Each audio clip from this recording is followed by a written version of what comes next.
बिस्मिल्लाहिर्रहमानिर्रहीम अस्सलाम वालेकुम रहमतुल्लाह। इमरान खान को माइनस करने के लिए, पीटीआई को सिस्टम से निकालने के लिए और पूरी जमात को ख़त्म करने के लिए एक पूरा मंसूबा बनाया गया, जिसके अंदर जहांगीर तरीन को लॉन्च किया गया। जहांगीर तरीन को लॉन्च करने के बाद एक पूरी पार्टी इस्टेब्लिश की गई और पूरी जमात को खड़ा करने की कोशिश की गई। लेकिन जमात के साथ क्या हुआ, जहांगीर तरीन के साथ क्या हुआ, किस तरीके से आसिफ अली जरदारी और नवाज शरीफ ने जहांगीर तरीन को और इसकी पार्टी को धोखा दिया, जिसके अंदर जहांगीर तरीन, अलीम खान और बहुत से लोग शामिल हैं और ज़्यादातर वो लोग शामिल हैं जो कि इमरान खान की पार्टी छोड़ के, पीटीआई को छोड़ के जहांगीर तरीन के साथ मिले हैं। अब आपने इस मामले को समझना है। ये बड़ा इंटरेस्टिंग मामला है, बहुत इंटरेस्टिंग, बहुत दिलचस्प मामला है।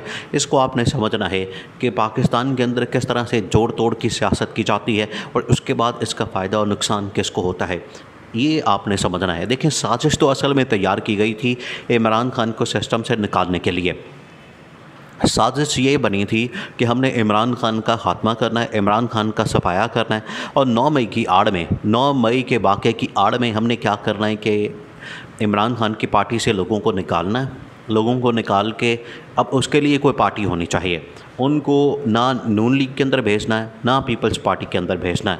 इस्टेब्लिशमेंट ये चाहती थी कि एक ऐसी थर्ड पार्टी हो, बल्कि ये तो फोर्थ पार्टी बन गई है। थर्ड पार्टी तो पीटीआई है, फोर्थ पार्टी एक ऐसी पार्टी हो जो कि कम से कम इनका मुकाबला कर सके। इमरान खान को तो हम माइनस या पीटीआई को माइनस कर देंगे, तो ऐसी हम कम से कम एक ऐसी फोर्स, ऐसी जमात, ऐसी ताकत रखें अपने हाथ में जो कि हमारे हाथ की छड़ी हो और हमारी जेब में पड़ी हो। इस तरह की हम कोई जमात बनाएं और ऐसा शख्स लॉन्च करें। तो उसमें फिर जहांगीर तरीन का इंतखाब किया गया कि जहांगीर तरीन को लॉन्च करते हैं। जहांगीर तरीन के साथ फिर अलीम खान को बैठाया गया, ओन चौधरी को, फिर इमरान खान की जमात से जितने लोग निकले, जिसके अंदर फवाद चौधरी, इमरान इस्माइल, अली जैदी, फयाजुल हसन चौहान, डॉक्टर फिरदौस आशिक अवान, महमूद मौलवी, केपीसी और बहुत सारे लोग ये बातें तो करते हैं हमारे साथ। बहुत सारी दुनिया कांटेक्ट में है, हमारे साथ राब्ते में है, सारी दुनिया ही हमारे साथ राब्ते में है। अब जो इनके साथ हुआ है, इनकी जो हालत हुई है, उसको आपने समझना है। देखिए, दुबई के अंदर मुलाकातें होती हैं, लंदन के अंदर भी मुलाकातें होती हैं। दुबई के अंदर जब नवाज शरीफ और आसिफ जरदारी की मुलाकातें होती हैं तो उसमें ओन चौधरी जहांगीर तरीन की जानिब से मुलाकात के अंदर बैठता है और मुलाकात करता है, और लंदन के अंदर तो नवाज शरीफ के साथ बराह रास्त 1 to 1 जहांगीर तरीन मुलाकातें करता है। अब इन मुलाकातों की हकीकत सामने आई है। मामला क्या है? देखें, ये जब पार्टी लॉन्च की गई तो इस मकसद के लिए लॉन्च की गई कि हम इमरान खान के मुकाबले में इसको लाते हैं और बाद में इसका मुकाबला करवाएंगे पीपल्स पार्टी और नून लीग के साथ। ये पीपल्स पार्टी और नून लीग का मुकाबला करने के बजाय अब ये उसके साथ सीट एडजस्टमेंट की भीख मांग रहे हैं। नून लीग ने ऑफ़र की है जहांगीर तरीन को कि नवाज शरीफ ने ऑफ़र किया है जहांगीर तरीन को। अब जहांगीर तरीन और नून लीग के दरमियान, नवाज शरीफ के दरमियान सीट एडजस्टमेंट के ऊपर बात हुई, क्योंकि अब इलेक्शन तो बिल्कुल सर के ऊपर है। इलेक्शन तो अब ज़्यादा दूर नहीं है, 3-4 महीने की बात है।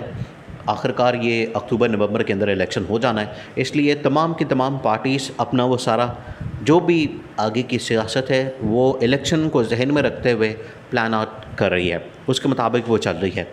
अब जहांगीर तरीन ने अपनी डिमांड जो है वो नवाज शरीफ के सामने रखी कि मैं यह चाहता हूँ कि मेरी पार्टी कम से कम 30 सीटें, 30 से 35 सीटों के ऊपर आप मेरे साथ सीट एडजस्टमेंट करें, जहाँ पर इस्तेहकाम पाकिस्तान पार्टी यानी कि IPP जो जहांगीर तरीन की पार्टी है, जहाँ पर भी वो खड़ी होगी, जहाँ पर उसका कैंडिडेट खड़ा होगा,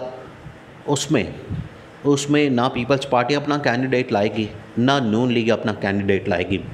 तो जैसे ही जहांगीर तरीन की जानिब से 30-35 सीटों का कहा गया पंजाब के अंदर, तो नवाज शरीफ तो छत फाड़ के बाहर निकल गया, क्योंकि उसको अंदाज़ा हो गया कि ये तो अगर पंजाब के अंदर 30-35 सीटें ये निकाल के ले जाएंगे तो मैं चौथी बार किस तरह से वज़ीर-ए-आज़म बनूँगा, ये मेरी हुकूमत किस तरह से बनेगी।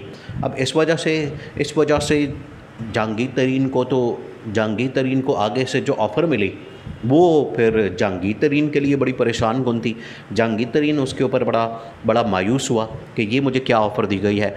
नवाज शरीफ ने कहा कि 35 सीटें तो भूल जाओ, ये तो इतनी सीटें तो मैं तुम्हें दे ही नहीं सकता। मेरी अपनी पार्टी के पास इतनी ज़्यादा सीटें मौजूद हैं कि मैं तुम्हें इतनी सीटें नहीं दे सकता। मैं सिर्फ तुम्हें ऑफ़र करूँगा 5 सीटें बस। इससे ज़्यादा मैं नहीं कर सकता, ना मैं तुम्हारे साथ कोई सीट एडजस्टमेंट करने को तैयार हूँ। 5 से ज़्यादा सीटों के ऊपर कोई सीट एडजस्टमेंट नहीं होगी। ये बड़ा करारा जवाब दिया नवाज शरीफ ने, जिसकी वजह से इनके दरमियान आपस में अब लड़ाई शुरू हो गई है। अब जहांगीर तरीन के पास 5 सीटें लेके क्या करेगा? 5 सीटों के पास 5 वोट हों, 5 वोटों वाले पार्टी को तो कोई पूछता भी नहीं, कोई घास भी नहीं डालता, उसको तो हुकूमत के अंदर कोई लेने को तैयार भी नहीं होता, ना उसका कोई वज़न होता है, ना उसकी बात के अंदर, ना उसको कोई वजारत मिलनी है, ना कोई और चीज़। तो जहांगीर तरीन को ये सबसे बड़ा झटका लगा। अब जहांगीर तरीन, अलीम खान और उसकी पार्टी ने फैसला किया कि हम दोबारा से इमरान खान के साथ रब्ता करते हैं। अगर हमने सर्वाइव करना है, अगर हमने इस सियासत के अंदर रहना है, हमने सियासत करनी है। देखिए, ये पाकिस्तान के अंदर हमेशा से इस तरह की छोटी छोटी जमातें, छोटी छोटी पार्टियां, वो सिर्फ एक प्रेशर ग्रुप के तौर पर काम करती हैं और इतनी बड़ी बड़ी सीट एडजस्टमेंट नहीं होती। जहांगीर तरीन समझदार आदमी है, उसके बारे में कहा तो जाता है समझदार आदमी है, लेकिन ये जो उसने बोंगी मारी है, ये जो उसने हरकत की है, ये तो बिल्कुल ही आपे से बाहर हो गया कि 30-35 सीटों के ऊपर सीट एडजस्टमेंट मांग ली है और नवाज शरीफ ने उसके ऊपर इनकार कर दिया है। 30-35 सीटें मांगना तो यही है कि आप फिर नवाज शरीफ को फारिग कर दें। वो तो आसिफ ज़रदारी को 5 सीटें नहीं देने को तैयार, तो जहांगीर तरीन को 30-35 सीटें किस तरह से देगा? तो अब जहांगीर तरीन जो है वो वापसी की कोशिश कर रहा है कि किसी तरह से मैं पीटीआई के अंदर वापस चला जाऊं, पीटीआई के अंदर हम मिल जाते हैं, पीटीआई के साथ चले जाते हैं, क्योंकि नून लीग और पीपल्स पार्टी के साथ तो हमारी बनी नहीं। वैसे भी इनकी जो पार्टी का बयानिया है, जो जहांगीर तरीन की पार्टी है, उनकी जो जमात है, उनका जो बयानिया है, वो सारा का सारा पीडीएम हुकूमत के ख़िलाफ़ है। तो पीडीएम हुकूमत के ख़िलाफ़ होके फिर वहाँ से उनकी सीटें मांग के ये इस तरह से जमातें नहीं चल सकती।